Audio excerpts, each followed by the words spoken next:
Hello guys, പുതിയൊരു വീഡിയോയിലേക്ക് ഏവർക്കും സ്വാഗതം. ഇന്ന് സമയത്തിന് 4 മണിയാണ്, നല്ല വിശപ്പ്. അപ്പം എന്തൊക്കെ യൂട്യൂബിൽ സംഭവിച്ചുകൊണ്ടിരിക്കുക നോക്കട്ടെ. ക്ഷമല്ല, ഭക്ഷണം കഴിച്ചിട്ട് വീഡിയോ ചെയ്യാനുള്ള ക്ഷമല്ല. ഒരു ഉക്ക് ചോറ് കൊടന്ന് വെച്ചിട്ട് അപ്പോൾ ചോറ് ഒരു ഉക്ക് തിന്നണതിൻ്റെ ഇടയിൽ കൂടെ എന്ത് ചെയ്യാം, കുറച്ച് വീഡിയോസ് നോക്കാം, എന്തൊക്കെയാണ് സംഭവിച്ചുകൊണ്ടിരിക്കുന്നത് നോക്കാം. കുറച്ച് പറയാനുണ്ട്. ഓക്കെ, നോക്കാം.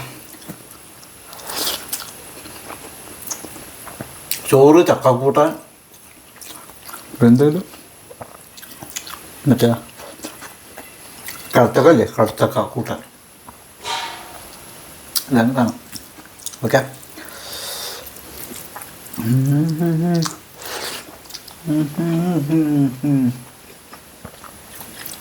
വേറെ എന്തൊക്കെയോ സംഭവിച്ചുകൊണ്ടിരിക്കുന്നുണ്ട്.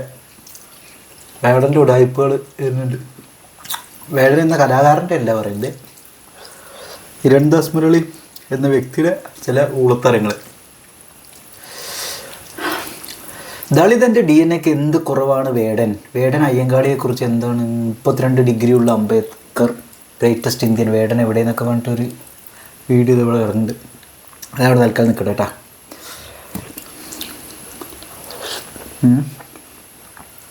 രേണുസുതി അച്ഛനെതിരെ വർത്തമാനം പറഞ്ഞിരുന്നു. അപ്പോഴത്തെ വേടൻ വർഗീയ വിഷം വിതയ്ക്കുന്ന ഫ്രോഡ് കണ്ടിട്ട് വേറൊരു വീഡിയോ കിടക്കുന്നുണ്ട്. തുടക്കട്ടെ, ഇതൊന്നും ഞാട്ട വീഡിയോ അല്ല കേട്ടോ, ഓരോരുത്തർ ചെയ്ത വീഡിയോസ്. കല്യാണം കഴിഞ്ഞ് 7-ാം മാസം പ്രസവം, അനാഥാലയത്തിൻ്റെ മറവിൽ എന്താണ് സംഭവിക്കുന്നത്? ഇതാരോ ചെയ്തത്?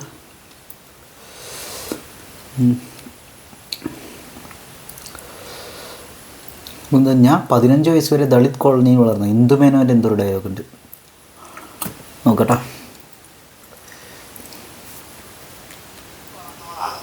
അതില് എനിക്ക് ഭയങ്കര അഭിമാനമുള്ളൂ. ഞാൻ അതില് Dalit കോളനിയുടെ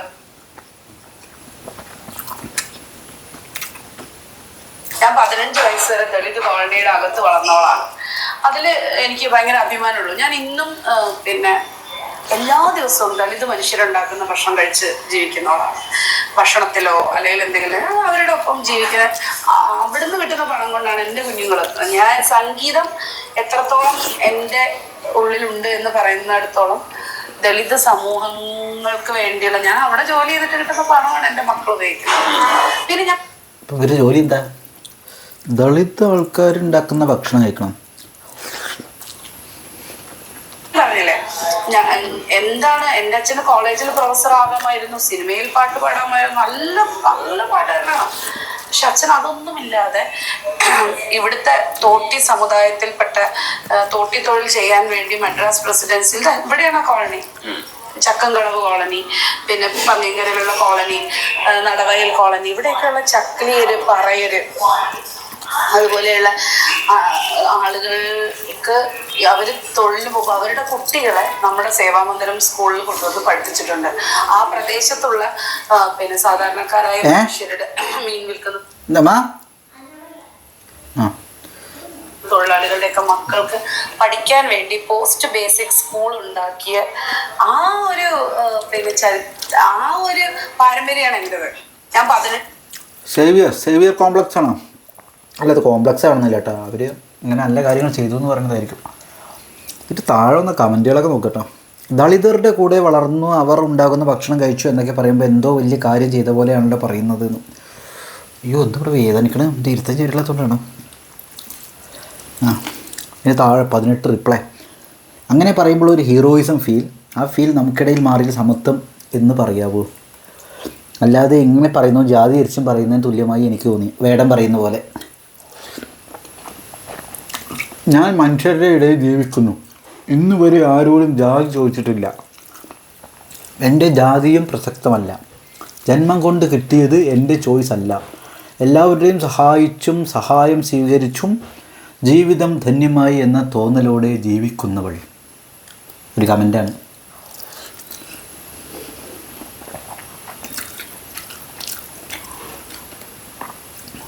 yes Babita, you said it. ഇങ്ങനെ ചിലരുണ്ട്, ഇത് വലിയ കാര്യമായി പറയുന്നവർ ഉണ്ട് കേട്ടോ. അങ്ങനെ കുറേ ടീംസ് ഉണ്ട്. ബട്ട് ഇവർ അറിയുന്നില്ല, ഇവർ ഇങ്ങനെ പറയുമ്പോൾ അതിലും വിവേചനമാണ് യഥാർത്ഥത്തിൽ വരുന്നത് എന്ന്. വേടന തന്നെ ചെയ്തുകൊണ്ടിരിക്കണം. എന്ത് സംശയം, തന്നെ വേടന ചെയ്തുകൊണ്ടിരിക്കണം.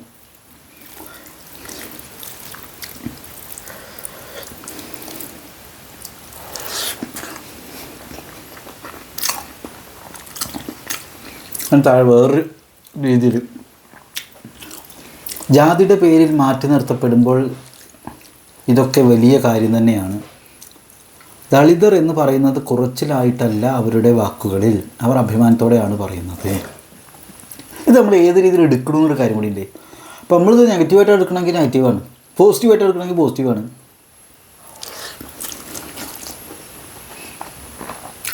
അത് വേറൊരുത്തൻ അതിൻ്റെ ഇടയിൽ കൂടെ ദളിതന്മാരെ അകറ്റി നിർത്തും, ദളിതകളെ വാരിപ്പുണരുന്നു.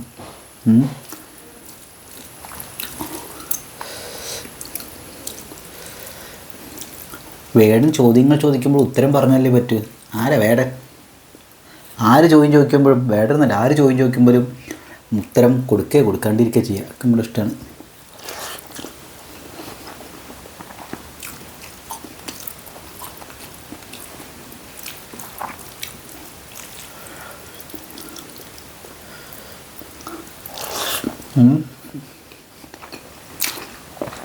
നിലവിലെ സമൂഹത്തിൽ അത് വലിയൊരു കാര്യമാണ്.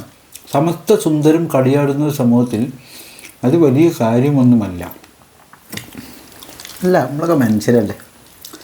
അതുകൊണ്ട് ഒരാൾക്ക് വേണമെങ്കിൽ ഇങ്ങനെ പറയാം, ഇതിനെ അഡ്രസ്സ് ചെയ്യണമല്ലോ. അഡ്രസ്സ് ചെയ്യാൻ ശ്രമിച്ചാലും കുഴപ്പമാകുന്ന തരത്തിൽ ലോലമാണ് ജാതീയമായ വികാരങ്ങൾ. ഇതാണ് കാര്യം. ഈ പോസ്റ്റ് ട്രൂത്ത് കാലഘട്ടത്തിൽ എന്താ പറയുക, സത്യാനന്തര കാലഘട്ടത്തിൽ ഇമോഷനാണ് പ്രാധാന്യം. ഫാക്ടറി നമ്മുടെ ഒരു വിലയില്ല. ഇമോഷൻ വെച്ചിട്ട് നമ്മൾ കാര്യങ്ങൾ മൊത്തം നോക്കുന്നത്. അല്ല, അത് വലിയൊരു ടോപ്പിക്കാണ്, അത് പിന്നെ പറയാം. വികാരങ്ങൾ വെച്ച് ലോകത്ത് ജീവിക്കാൻ പറ്റില്ല. ഒരു ഗ്ലാസ് വെള്ളമായി കുടിക്കാൻ മടിയുള്ളവരുണ്ട്, എപ്പോൾ അവർ അത് തുറന്നു പറയുന്നത് കൊണ്ട് ഒരു കുഴപ്പമില്ലാന്ന്. ഷൈനി, ഈ ഷൈനിയല്ലേ രേണുസുധീനെ കുറിച്ചിട്ട്, രേണുസുധീനെ ഞാൻ സപ്പോർട്ട് ചെയ്തപ്പോൾ രേണുസുധിക്കെതിരാണ് ഇവർ.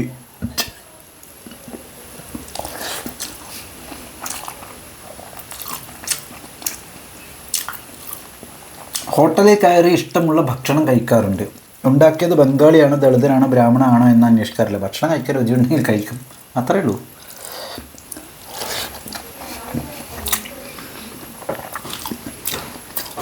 അതിൽ തേക്കോളെ ആ പഴനിയും എന്നാണ് എൻ്റെ ഇതിൻ്റെ പേര്. ഉപ്പ് അധികമായ ഭായിമാരാണെന്ന് മനസ്സിലാക്കാം.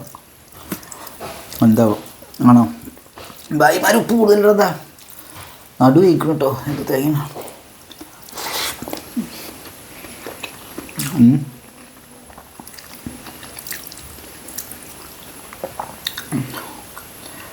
ഇതാണ് അരുൺകുമാർ കമൻറ്റ്. ഇവർ പറഞ്ഞതിൽ നിന്ന് നമ്മൾ മനസ്സിലാക്കേണ്ടത് ഇവർ ഏതോ വലിയ ഉന്നത കുലജാത ആണ്. പക്ഷേ ഇവർ ഏതോ കാരണത്താൽ ദളിത് കോളനി താമസിച്ചിരുന്നു, ദളിതർ ഉണ്ടാക്കിയ ഭക്ഷണം കഴിച്ചിരുന്നു. ദളിത് വിഭാഗം ഉണ്ടാക്കിയ ഭക്ഷണം കഴിച്ച മഹാമനസ്ക ആയ ഉന്നത കുലജാത ആണ് താൻ എന്ന് സമൂഹം മനസ്സിലാക്കണം.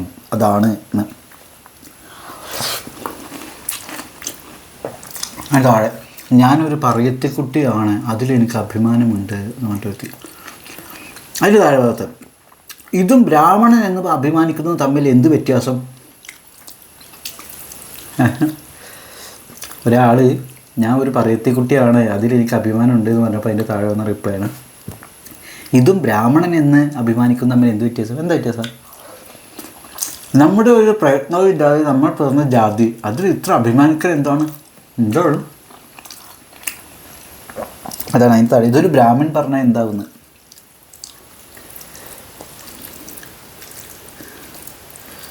എന്താ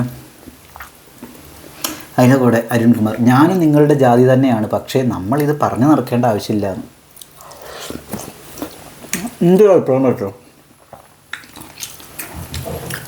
ഇപ്പോൾ ഒരാൾ ജാതി പറയുന്നതോ ചോദിക്കുന്നതോ വളരെ മോശമായിട്ടുള്ളൊരു കാലഘട്ടത്തിലാണ് നമ്മൾ ജീവിക്കുന്നത്. പലരും അങ്ങനെയാണ് വിചാരിക്കണേ അല്ലേ. പക്ഷെ ഒരാൾ ജാതി പറയുകയാണെന്ന് വിചാരിക്കുക. അപ്പോൾ വേടൻ ജാതി പറയുകയാണെങ്കിൽ ഇവിടെ എല്ലാവർക്കും ജാതി പറയാം ഇല്ലേ? അതേ ലോജിക്ക് വയ്ക്കുകയാണെങ്കിൽ വേടന് ജാതി പറയാമെങ്കിൽ എല്ലാവർക്കും ജാതി പറയാം. അല്ലെങ്കിൽ വേടനല്ല ആർക്ക് അങ്ങനെ ജാതി പറയുകയാണെങ്കിൽ അത് ആളുകൾ അംഗീകരിക്കുക. അതേപോലെ നമുക്ക് എല്ലാവർക്കും ജാതി പറയാം. പക്ഷേ എനിക്ക് നമ്മളെന്തിനാ ജാതി ഇതൊക്കെ വെക്കണം? നമ്മൾ മനുഷ്യന്മാരാണ് അങ്ങനെ എടുക്കുക. മനുഷ്യർ അതും ഈ മനുഷ്യർ തന്നെ എന്തായാലും പലതും നേടിയെടുക്കാൻ വേണ്ടി ആളാവാൻ വേണ്ടി രാഷ്ട്രീയ പാർട്ടികളെ സൂചിപ്പിക്കാൻ വേണ്ടി ജാതി വെച്ചിട്ട് കളി ഇറക്കുക. ജാതി മതം, വോട്ട് ബാങ്ക് പൊളിറ്റിക്സ് ഓക്കെ. അത് ഇമോഷൻ വെച്ച് മാത്രം അതിനെ വിലയിരുത്തണ കുറേ മനുഷ്യരും. വിദ്യാഭ്യാസം കേരളത്തിലെ വിദ്യാഭ്യാസ നിലവാരം പോരാത്തതുകൊണ്ടാണിത്. ന്യൂട്രലായ രീതിയിൽ കാര്യങ്ങൾ എടുക്കുമ്പോഴേ നമ്മൾ കുറച്ചുകൂടി മനുഷ്യരായിട്ട് എടുക്കാൻ ശ്രമിക്കുന്നു തോന്നുന്നു. പക്ഷെ ഇവിടെ മനുഷ്യരെ അങ്ങനെയല്ല, വേറെ രീതിയിൽ എടുക്കുന്നുണ്ട്.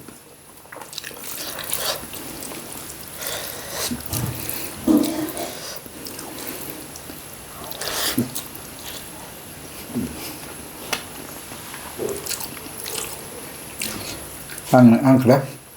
ഇനി വേറൊരു സാധനം പിന്നുണ്ട്, വേറൊരു സംഗതി ഇതാ. അപ്പോൾ ഇന്ദുമേനോൻ എയറിലാവും.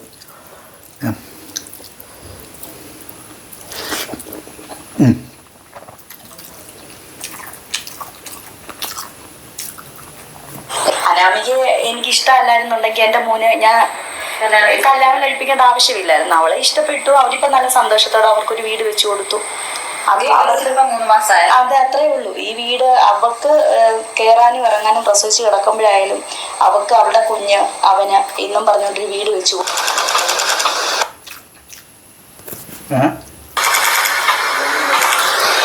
18 വയസ്സ് പ്രായം തികഞ്ഞു കല്യാണം കഴിഞ്ഞ പെൺകുട്ടി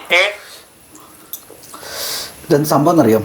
7 മാസത്തിൽ പ്രസവിക്കുന്നു. അതും പൂർണ്ണ ആരോഗ്യവാനായിട്ടുള്ള കുഞ്ഞിനെയാണ് പ്രസവിക്കുന്നത്. ഞാൻ പറഞ്ഞു വരുന്ന കാര്യം കുറിച്ചാണ്, നിങ്ങൾക്ക് പ്രത്യേകിച്ച് പറഞ്ഞേണ്ട ആവശ്യമില്ലല്ലോ. യെസ്, നമ്മുടെ അനാമിക വിഷ്ണു ദമ്പതിമാരെ കുറിച്ചാണ്. ഇപ്പൊ ഇതാണല്ലോ കഴിഞ്ഞ ദിവസത്തെ സോഷ്യൽ മീഡിയ ചർച്ചാ വിഷയം. ഇനി സംഭവം ഏതാണെന്ന് അറിയാത്തവർക്ക് വേണ്ടി ഞാൻ ചുരുക്കി വിശദീകരിച്ചു തരാം. ഈ അനാമിക വിഷ്ണു എന്ന് പറയുന്ന യൂട്യൂബ് ചാനൽ നടത്തുന്ന ദമ്പതിമാർ. ഇതിൽ അനാമിക എന്ന് പറയുന്ന പെൺകുട്ടി ജനിച്ചു വളർന്നത് ഒരു അനാഥാലയത്തിലാണ്. ആ അനാഥാലയത്തിന്റെ നടത്തിപ്പുകാരി ഗിരിജയുടെ മകനാണ് ഈ പറയുന്ന വിഷ്ണു എന്ന് പറയുന്നത്. കഴിഞ്ഞ ഒക്ടോബർ 24-നായിരുന്നു അനാമികയുടെയും വിഷ്ണുവിന്റെയും വിവാഹം നടക്കുന്നത്. അന്ന് അനാമികയെ സംബന്ധിച്ചിടത്തോളം 18 തികഞ്ഞിട്ടേ ഉണ്ടായിരുന്നുള്ളൂ. എന്തായാലും അന്ന് കല്യാണം കഴിഞ്ഞ സമയത്ത് പലരും അനാമികയോട് ചോദിച്ചിട്ടുണ്ടായിരുന്നു, അല്ലേ, എന്തിനാണ് 18 തികയുമ്പോഴേക്കും കല്യാണം കഴിച്ചത് എന്നുള്ളത്. അതിനെ കുറിച്ച് നമുക്ക് പ്രത്യേകിച്ച് അഭിപ്രായം പറയേണ്ട ആവശ്യമൊന്നുമില്ല. നമ്മൾ ഏർലി മാരേജിന് എതിരാണെങ്കിൽ കൂടിയും ഒരാൾക്ക് എപ്പോൾ വിവാഹം കഴിക്കണമെന്നുള്ളത് ആ വ്യക്തിയുടെ മാത്രം തീരുമാനമാണ്, അല്ലേ. ഒരാൾ 18 വയസ്സിൽ കല്യാണം കഴിക്കാൻ തീരുമാനം എടുത്തു കഴിഞ്ഞാണെങ്കിൽ നമുക്കതിൽ പ്രത്യേകിച്ചൊന്നും പറയാനില്ല. അത് അവരുടെ വ്യക്തിപരമായിട്ടുള്ള താല്പര്യം മാത്രമാണ്. എന്നിരുന്നാലും 18ാമത്തെ വയസ്സിൽ അനാമികയുടെ കല്യാണം കഴിഞ്ഞു. ഞാൻ നേരത്തെ പറഞ്ഞ പോലെ ഒക്ടോബർ 24-നാണ് കല്യാണം കഴിഞ്ഞത്.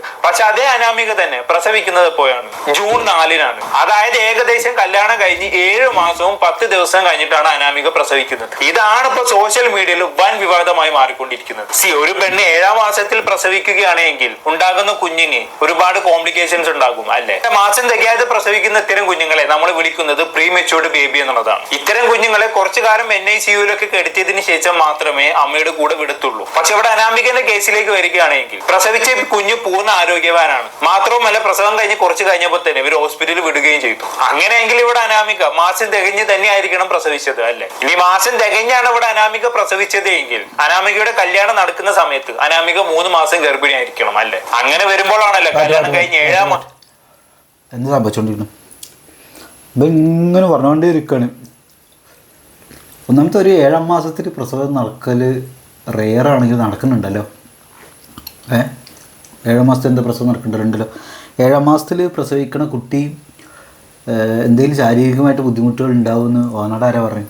അങ്ങനെ നിർബന്ധമൊന്നും അങ്ങനെ ഉറപ്പ് അങ്ങനെയൊന്നുമില്ല. അങ്ങനെ അല്ലാണ്ട്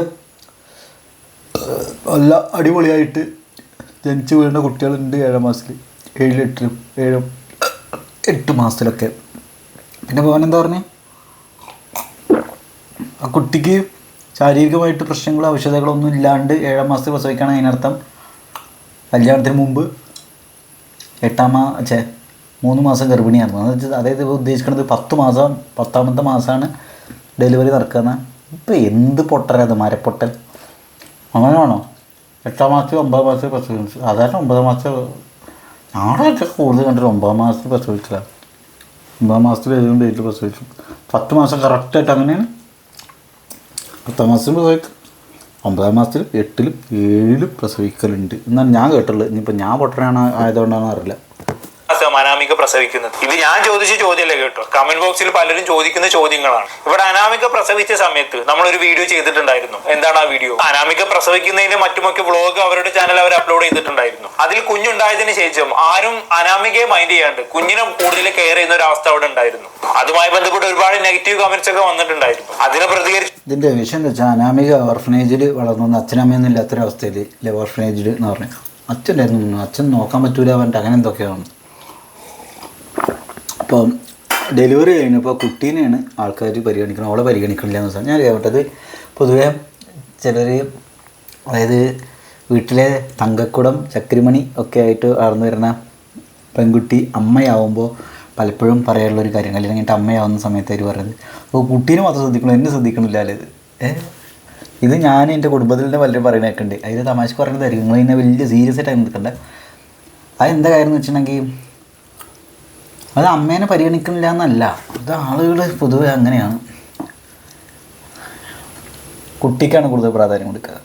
അപ്പോൾ ഓള് ഓർഫനേജിൽ വളർന്നുകൊണ്ട് ഇവളത് വേറെ രീതിയിൽ എടുക്കുന്നുണ്ടായിരിക്കാം. പിന്നെ ആളുകൾ എന്തെങ്കിലും നെഗറ്റീവ് കാണാൻ വേണ്ടിയിട്ടല്ലേ, കണ്ടാൽ സന്തോഷം, അല്ലെങ്കിൽ ഒരു നെഗറ്റീവ് ഉണ്ടാക്കും അല്ലേ സോഷ്യൽ മീഡിയയിൽ. നമ്മൾ ചെയ്തൊരു വീഡിയോ ആയിരുന്നത്, അത് അത്യാവശ്യം റീച്ചിൽ കയറുകയും ചെയ്തു. അതിന്റെ കമന്റ് ബോക്സിലും അതുപോലെ തന്നെ അനാമിക വിഷ്ണു ചാനലിന്റെ കമന്റ് ബോക്സിലും ഒക്കെ ഇത്തരം ചോദ്യങ്ങൾ ആളുകൾ ചോദിക്കുന്നുണ്ട്. ഇത്തരം സംഭവങ്ങളൊക്കെ നമ്മുടെ നാട്ടിൽ ഒരുപാട് നടക്കുന്നുണ്ട് അല്ലേ. അതായത് ഒരു പെണ്ണ് വിവാഹത്തിന് മുമ്പ് ഗർഭിണിയാകുന്നുണ്ട്, ഇവിടുത്തെ ആദ്യത്തെ സമ്പ്രദായം ഒന്നല്ല, എത്രയോ അങ്ങനെ ഇവിടെ നടക്കുന്നുണ്ട്. കല്യാണം കഴിഞ്ഞ് 6 മാസം കഴിഞ്ഞ് എത്രയോ ആളുകളുണ്ടല്ലോ ഇവിടെ. മാത്രവുമല്ല നിയമപരമായി നോക്കുന്ന സമയത്ത് അത് ഇല്ലീഗലുമല്ല. വിവാഹത്തിന് മുമ്പ് ലൈംഗിക ബന്ധത്തിൽ ഏർപ്പെടുന്നത് 2 വ്യക്തികൾക്ക് പരസ്പരം സമ്മതമാണ് എങ്കിൽ വിവാഹത്തിന് മുമ്പ് ആർക്കും ലൈംഗിക ബന്ധത്തിൽ ഇവിടെ ഏർപ്പെടാം. അതിനൊന്നും ഇവിടെ നിയമത്തിന്റെ കണ്ണിൽ യാതൊരു പ്രശ്നവുമില്ല. പക്ഷെ ഇവിടെ അനാമിക വിഷ്ണുവിന്റെ കേസിലേക്ക് വരുന്ന സമയത്ത് 18ാമത്തെ വയസ്സിലാണ് ഇവിടെ അനാമികയുടെ കല്യാണം നടക്കുന്നത് അല്ലേ. ആ അനാമികയാണ് 7ാം മാസം പ്രസവിക്കുന്നത്. അങ്ങനെ നോക്കുമ്പോൾ വിവാഹത്തിന് മുമ്പ് അനാമികയും വിഷ്ണുവും ലൈംഗിക ബന്ധത്തിൽ ഏർപ്പെട്ടിട്ടുണ്ട് എങ്കിൽ, അങ്ങനെ ലൈംഗിക ബന്ധത്തിൽ ഏർപ്പെടുന്ന സമയത്ത് അനാമികക്ക് 18 വയസ്സ് തികഞ്ഞിട്ടുണ്ടാവില്ല. വിച്ച് മീൻ പ്രായപൂർത്തിയായിട്ടുണ്ടാവില്ല. അതായത് കറക്റ്റ് 18 വയസ്സായപ്പോഴാണോ കല്യാണം കഴിപ്പിച്ചു വിട്ടത്? അതൊരു വിഷയമാണല്ലോ ഗൈസ് പറഞ്ഞ ലോജിക്ക് ഇങ്ങനെയാണ്. 18ാമത്തെ വയസ്സിലാണ് കല്യാണം കഴിപ്പിച്ച് വിട്ടെങ്കിൽ, അതായത് 18ാമത്തെ അല്ല 18 വയസ്സായപ്പോൾ തന്നെ കെട്ടിച്ച് വിട്ടെങ്കിൽ ഓള് ഇപ്പോൾ 17 സംതിങ് പ്രായത്തിൽ, അങ്ങനെയാണ് അനാഥാലയത്തിനെതിരെ ആരോപണം വരുന്നത് അല്ലേ. ഓഹോ, അങ്ങനെ വരുന്ന സമയത്ത് അത് ഇല്ലീഗൽ പരിപാടിയാണ് അല്ലെ. പ്രായപൂർത്തിയാകാത്ത പെൺകുട്ടിയുമായി ലൈംഗിക ബന്ധത്തിൽ ഏർപ്പെടുന്നത് അത് പോക്സോ പരിധിയിൽ വരുന്നതാണ്. അതായത് പെൺകുട്ടിയുടെ സമ്മതപ്രകാരമാണെങ്കിലും ശരി. അതാണ് ഈ വിഷയം ഇത്ര വിവാദമായി മാറാനുള്ള കാരണം. പാപം അനാഥയായിട്ടുള്ള ആ പെൺകുച്ചിനെ ഗർഭിണിയാക്കിയിട്ട് അത് കവർ ചെയ്യാൻ വേണ്ടിയായിരുന്നോ 18 തികയുമ്പോൾ തന്നെ അവളെ കല്യാണം കഴിച്ചത് എന്നൊക്കെയാണ് കമന്റ് ബോക്സിൽ ഇപ്പൊ പലരും ചോദിച്ചുകൊണ്ടിരിക്കുന്നത്. മാത്രമല്ല അവർക്ക് സപ്പോർട്ട് ആയിട്ടുള്ള കമന്റുകളും വരുന്നുണ്ട് കേട്ടോ. ഗർഭിണി ആയാലും എന്താ, അവളെ ഏറ്റെടുത്തില്ല എന്ന രീതിയിലൊക്കെ ആളുകൾ ചോദിക്കുന്നുണ്ട്. ഇതിനൊക്കെ പുണ്യപ്രവൃത്തിയായി കാണുന്നതിനോടൊന്നും എനിക്ക് യോജിപ്പില്ല. ഒരാളെ ഗർഭിണിയാക്കിയിട്ട് അവരെ ഏറ്റെടുക്കുന്ന ആ പരിപാടിയോട് അതെന്തോ അത് കാണുമ്പോൾ പെട്ടെന്ന് ഓർമ്മ വരും, മുത്തുമണിയെ ഓർമ്മ ഉണ്ടോ? അവൻ്റെ പേരെന്താണ്? അവൻ പോക്സോ കേസിൽ ജയിലിലായില്ലേ? ഇല്ലേ മുത്തുമണി? ഇൻസ്റ്റഗ്രാം കത്തിച്ച് നടന്ന ഒരു ചെങ്ങായി ഉണ്ടായിരുന്നു ഒരു സമയത്ത്, അവൻ്റെ പേരെന്താണ്?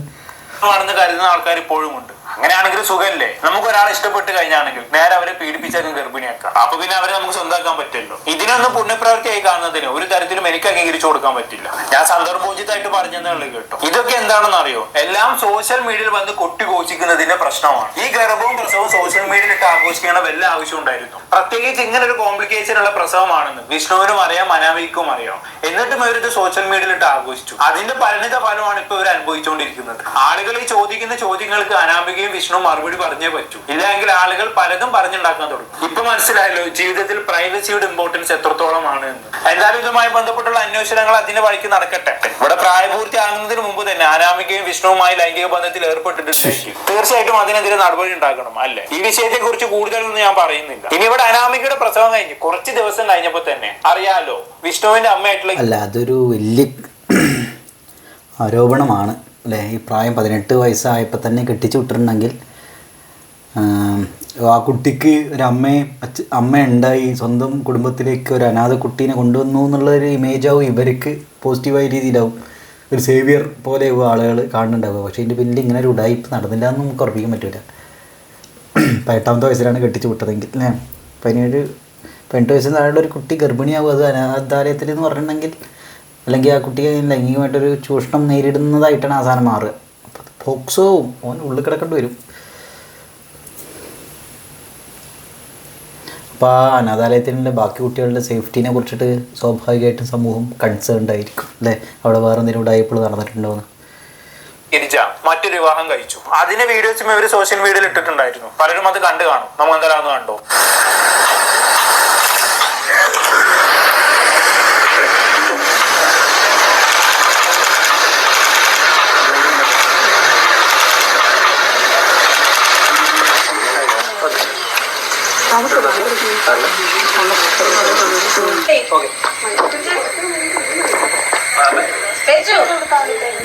ഓക്കെ, ഈ കല്യാണവുമായി ബന്ധപ്പെട്ടും പല ചോദ്യങ്ങളും ഉയർന്നു വരുന്നുണ്ട് കേട്ടോ. കാരണം ഈ കല്യാണ ചെക്കന് പെണ്ണിനേക്കാളും 8 വയസ്സ് കുറവാണ്. മാത്രവുമല്ല ഈ കല്യാണ ചെക്കന്റെ വീട്ടുകാരോ കുടുംബക്കാരോ ഒന്നും ഈ കല്യാണത്തിന് പങ്കെടുത്തതുമില്ല. അത് 8 വയസ്സ് കുറവാണെങ്കിൽ അതിനിപ്പോൾ എന്താ? ശരി, കുടുംബക്കാർ രാജ്യങ്ങളും തമ്മിലുള്ള സംഘർഷം അയ്യടാ മാറി.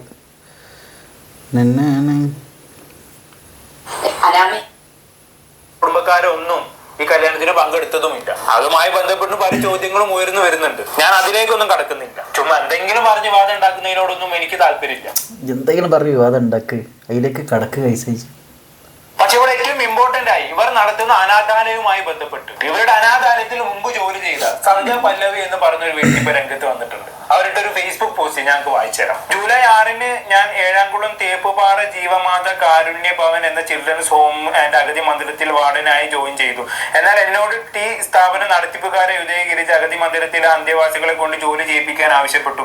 അമ്പിളി എന്ന് പറയുന്ന ഡിപ്രഷനുള്ള കുട്ടിയെ കൊണ്ട് അവിടെ കിടന്ന് കിടപ്പ് രോഗികളുടെ മലമൂത്ര വിസർജനം ക്ലൂസ് പോലും കൊടുക്കാതെ പൂരിപ്പിച്ചു. അവിടെ എല്ലാം വൃത്തിയാക്കി മറ്റു കിടപ്പ് രോഗികളെ കുളിപ്പിക്കുന്നതും അവരുടെ ഡ്രസ്സ് മാറുന്നതും അവർ കഴിക്കുന്ന പാദങ്ങൾ കഴുകുന്നതും അമ്പിളിയാണ്. അമ്പിളി 2 മക്കൾ അവിടെയുണ്ട്. 4 വയസ്സുള്ള മോനെ അംഗനവാടിയിൽ ചേർത്തിട്ടില്ല. 9 വയസ്സുള്ള മകളുടെ പല്ല് പോലും വൃത്തിയാക്കണം, ബ്രഷും കൊടുക്കില്ല. ചോദിക്കുമ്പോൾ അമ്പിളി നോക്കില്ല കുട്ടികൾ എന്നാണ് പറയുക. രാവിലെ തുടങ്ങുന്ന ജോലി രാത്രി വരെയുണ്ട്. പിന്നെ സമയം അവിടെ ക്ലീൻ ചെയ്യാൻ ജോലിക്കാരില്ല. ലക്ഷ്മി എന്ന് പറയുന്ന ശരീരം മുഴുവനും വ്രണം പഴുത്ത് ചൊറിച്ചിലുമായി വീൽ ചെയറിൽ ഇരിക്കുന്നു. കുറച്ച് ചൂടുള്ള വെള്ളത്തിൽ ഉപ്പിട്ട് കൈക്ക് വൃത്തിയാക്കി മരുന്ന് വെച്ചാൽ സുഖമാകും. അതിനെ നോക്കുകയില്ല. ഞാൻ ചെന്ന ദിവസം രാത്രിയിൽ അന്നദാനം ഉണ്ടായിരുന്നു. അത് അധികം വന്ന് ചോറ് പിറ്റേന്ന് 3 നേരം ഞങ്ങൾക്ക് തന്നു. ബാക്കി വന്നത് 3-ാം ദിവസം രാവിലെ കഞ്ഞിയാക്കി തന്നു. അത് തന്നെയാണ് ഇവിടെ നടന്നത്. പുളിച്ച കഞ്ഞിയായിരുന്നു. അവിടുത്തെ കുട്ടികളോട് ചോദിച്ചപ്പോൾ അധികം വരുന്നത് പിറ്റേന്ന് തിളപ്പിച്ച് ഞങ്ങൾക്ക് തരില്ല, അമ്മമാർക്ക് കൊടുക്കുമെന്ന് പറഞ്ഞു. ആളുകൾ കൊണ്ട് കൊടുക്കുന്ന ഫ്രൂട്ട്സ് അവർക്ക് കൊടുക്കാതെ ചിൽഡ്രൻസ് ഹോമിൽ ബിൽഡിംഗിന്റെ അടിയിൽ വലിയ PVC പൈപ്പ് വെച്ച് ഒരു അണ്ടർഗ്രൗണ്ട് ഉണ്ട്. അത് വഴി കുത്തിക്കളയും. ചിൽഡ്രൻസ് അത് ശരി, ഫ്രൂട്ട്സ് ഒക്കെ കുത്തിക്കളയാ? എന്താ ഇവരെന്താ പരിപാടി? ഹോമിൽ 22 കുട്ടികളുണ്ട്. അവർക്ക് തലയിൽ എണ്ണ, സോപ്പ്, നല്ല വസ്ത്രം, പല്ല് തേക്കാൻ ബ്രഷ് എന്നിവ ഇല്ല. ചെറിയ കുട്ടികളുടെ പല്ല് മൈദമാവ് പോലെ അഴുകി പിടിച്ചിരിക്കുകയാണ്. എനിക്ക് കൊണ്ടുപോയ എണ്ണയും സോപ്പുമാണ് കുഞ്ഞുങ്ങൾക്ക് കൊടുത്തത്. അവരെ നോക്കാൻ ഒരു ആയില്ല. ഞാൻ ഇവിടെ കണ്ടതും അനുഭവിച്ചതുമായ കാര്യങ്ങളാണിത്. അവിടെ നിന്നും ഇറങ്ങി ഞാൻ കൊടുമൺ CIക്ക് ഈ സ്ഥാപനത്തിനെതിരെ വീഡിയോ സഹിതം പരാതി നൽകി. നേഴ്സിംഗ് പഠിച്ച അമ്പിളി ഒരു ഹോസ്പിറ്റലിൽ വർക്ക് ചെയ്തുകൊണ്ടിരിക്കുകയായിരുന്നു. അമ്പിളി നല്ലൊരു ഡോക്ടറിനെ കാണിച്ച് അവൾക്ക് ഒരു പൊതുജീവനം നൽകാനും ലക്ഷ്മിയുടെ ചികിത്സ നടത്തി സുഖപ്പെടുത്തി വിടുന്നതിനും ഗവൺമെന്റിന്റെ ഭരണാധികാരികളുടെയും ഭാഗത്തു നിന്നും നീതിപൂർണമായ അന്വേഷണം നടത്തി അവരെ ഗവൺമെന്റ് ഹോമിലേക്ക് മാറ്റണമെന്ന് അപേക്ഷിക്കുന്നു. ഇതാണ് അവിടെ ജോലി ചെയ്തിരുന്ന സന്ധ്യ പല്ലവിയുടെ പോസ്റ്റ് എന്ന് പറയുന്നത്. ഒരുപാട് ഗുരുതരമായിട്ടുള്ള ആരോപണങ്ങൾ ഇവർ ഈ സ്ഥാപനത്തിനെതിരെ ഉന്നയിക്കുന്നുണ്ട് അല്ലേ? മാത്രമല്ല സന്ധ്യ പല്ലവിയുടെ ഈ പോസ്റ്റിന്റെ കമന്റ് ബോക്സിലും അതിനെ ശരിവെക്കുന്ന രീതിയിലുള്ള ഒരുപാട് കമന്റുകളും വന്നിട്ടുണ്ട്. കൂടുതലായിട്ട് ഞാനൊന്നും ഇവിടെ പറയുന്നില്ല. എന്താണെന്ന് കേട്ടിട്ട് നിങ്ങൾക്ക് തോന്നുന്നത് കമന്റ് ബോക്സിൽ? ഇനിയിപ്പോൾ എന്തായാലും പറയാനുള്ളത് ആണെല്ലാം പറഞ്ഞിട്ടുണ്ട്. വലിയ വലിയ ആരോപണങ്ങളാണ്, നമുക്ക് മറുപടി പറയേണ്ടി വരും അല്ലേ? വീണ്ടുമുണ്ട് പൂമാല. സവാദിൻ്റെ ഇഷ്യൂ അല്ലേ? സവാദിന് പൂമാല ഇട്ടുകൊടുത്ത ചർച്ചയുടെ എന്തൊരു ഭാഗമാണ്. സത്യസന്ധമായി പറയാൻ ഇവിടെ അറിഞ്ഞിരിക്കാനാണ് നമ്മുടെ അജിത് ജിക്കടക്കം നമ്മുടെ ഈ സംഘടനയിലുള്ള ഒരുപാട് പേർക്ക് വ്യക്തിപരമായ ദുരനുഭവങ്ങൾ ഉണ്ടായിട്ടുണ്ട്. വർഷങ്ങളെടുത്താണ് അവർ കോടതിയിൽ നിന്ന് ആ റിലാക്സേഷൻ വാങ്ങിയത് ആത്യന്തികമായി. അപ്പൊ അതിന്റെ ഒക്കെ അവരുടെ മനസ്സിലുണ്ടെന്ന കാര്യം നമ്മൾ മറക്കരുത്. 2, എനിക്ക് നേരത്തെ ഗൂഗിൾ പറഞ്ഞ എന്താ ഇതിന്റെ ക്യാപ്ഷൻ? വ്യക്തിപരമായ ദുരനുഭവങ്ങൾ ഉണ്ടായിട്ടുള്ളവരാണ് മെൻസ് അസോസിയേഷനിലുള്ളവർ. വ്യക്തിപരമായ ദുരനുഭവമൊക്കെ അവിടെ നിൽക്കട്ടെ. ഇപ്പോൾ നടത്തിയിട്ടുള്ള ചില പരാമർശങ്ങൾ ഉൾപ്പെടെ താങ്കൾ അതൊക്കെ യോജിക്കുന്നുണ്ടോ രാഹുൽ? ഈ ചാനൽ ചർച്ചകളിൽ എനിക്കിത് കേൾക്കുമ്പോൾ ഈറ വരുന്ന കാര്യങ്ങളൊന്നും എന്തിനാ ഇവർ എല്ലാവരോടും ഇവരെ കാക്കക്കൂട്ടിൽ കല്ലിട്ടമാർ പറഞ്ഞു. ഇത് ഒരുമാതിരി അലമ്പ് പരിപാടി. ആരെങ്കിലും ഒരാൾ സംസാരിക്കുമ്പോൾ അതല്ല എൻ്റെ റെസ്പെക്റ്റ്. ഒരാൾ സംസാരിക്കുമ്പോൾ ബാക്കിയുള്ളവർ മുണ്ടാണ്ടിരിക്കുക. എന്തെങ്കിലും സംസാരിക്കണമെങ്കിൽ ഒന്ന് വിരൽ വെക്കുക, അല്ലെങ്കിൽ എന്തെങ്കിലും ചെയ്യുക. എന്നിട്ട് ഇയാൾ സംസാരിച്ച് കഴിഞ്ഞതിന് ശേഷം മറ്റേ ആൾ സംസാരിക്കുക. ഓരോരുത്തർക്കും ടൈം കൊടുത്തിട്ടുണ്ടാവുമല്ലോ. ഇത് വെറുതെ ഇങ്ങനെ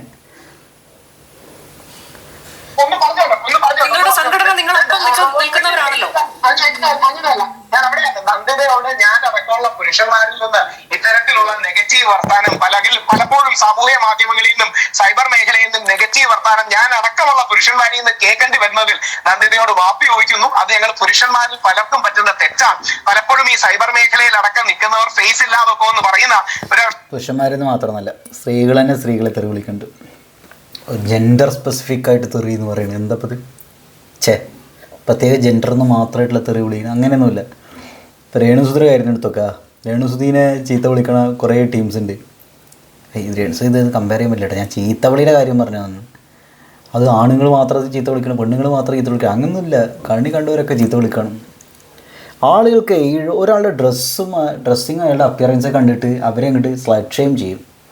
നമ്മൾ തുടങ്ങി അങ്ങോട്ട് പരിപാടി ആപ്പിൾ മാജിക്കാരിയാണ്. ഇവിടെ ഈ പരാതിക്കാരിക്ക് അത് സംഭവിച്ചു. പരാതിക്കാരിയുടെ ഇൻസ്റ്റാഗ്രാം പ്രൊഫൈലൊക്കെ കണ്ടപ്പോൾ ആളുകൾക്ക് മൊത്തം ആളുകളൊക്കെ ഇവളിപ്പോൾ മനഃപൂർവ്വം ചെയ്തതായിരിക്കും മറ്റവനെ കൊടുക്കാൻ വേണ്ടി സവാദിനെന്ന്. അതിൻ്റെ ചെകുത്താൻ വന്നായിരുന്നല്ലോ. സവാദിന് എന്തോ മെൻ്റൽ ഡിസോർഡറാണ്, അപ്പോൾ അവന് ട്രീറ്റ്മെൻറ്റാണ് വേണ്ടത്. നിങ്ങൾ ആൾക്കാരെ വിളിച്ച് അവനെ തല്ലിക്കല്ല വേണ്ടത്, അല്ലെങ്കിൽ അവന് എതിരെ കേസ് കൊടുക്കല്ല വേണ്ടത്, സോഷ്യൽ മീഡിയയിട്ട് അപമാനിക്കല്ല വേണ്ടത്, ട്രീറ്റ്മെൻറ്റാണ് വേണ്ടത്. കാരണം രണ്ടാമത് അവൻ ഇതേ പരിപാടിയായിട്ട് ഇറങ്ങിയപ്പോൾ എന്തോ ഇതാണെന്ന്. അപ്പോൾ എൻ്റെ ഒരു ഡൗട്ട് എന്തുതായിരുന്നു, ഒരാൾ ഒരു കൊലപാതകം ചെയ്ത് രണ്ടാമതൊട്ട് കൊലപാതകം ചെയ്തതിന് അത് മാനസികമായ രോഗമാണോ? മാനസികമായിട്ട് എന്ത് പ്രശ്നം? അയാൾക്ക് ആ ട്രീറ്റ്മെൻറ്റാണോ? ഇയാൾ ചെകുത്താൻ്റെ ലോജിക്ക് വെച്ച് നോക്കുമ്പോൾ അതല്ലേ ചെയ്യേണ്ടത്? അപ്പോൾ ജയിലിലിടല്ലേ വേണ്ടത്?